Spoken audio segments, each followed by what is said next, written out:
नमस्कार मंडळी. आज आपण पाहणार आहोत हाळीवाचे लाडू. हिवाळ्यामध्ये हाळीवाचे लाडू खाण्याचे खूप सारे फायदे आहेत. चला तर मग पाहूया आपण. साहित्य: ओला नारळ, ड्रायफ्रुट्स, हळीव, गूळ, वेलची.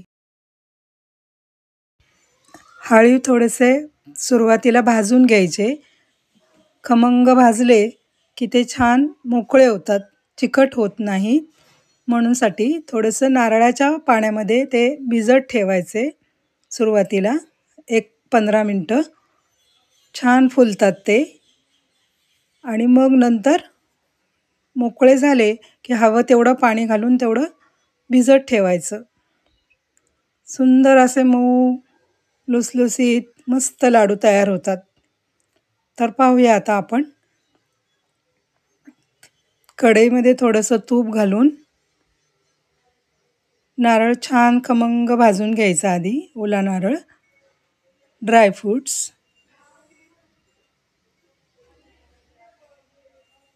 हे सुंदर असं खमंग भाजून घ्यायचं आहे दोन्ही साहित्य, नारळ आणि ड्रायफ्रुट्स.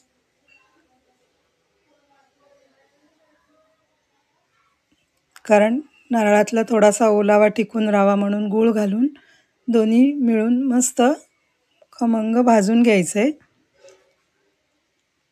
आणि मग नंतर वेलची पूड मिक्स करायचं आहे.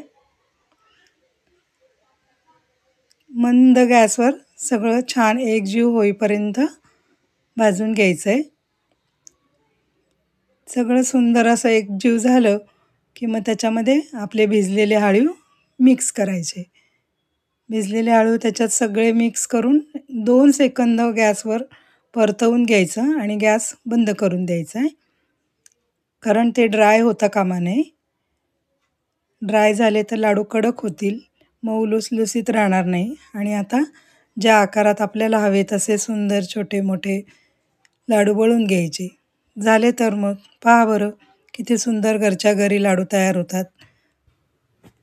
हिवाळ्यामध्ये हे लाडू खाण्याचे खूप सारे फायदे आहेत.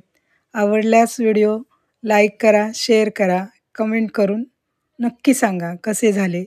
धन्यवाद.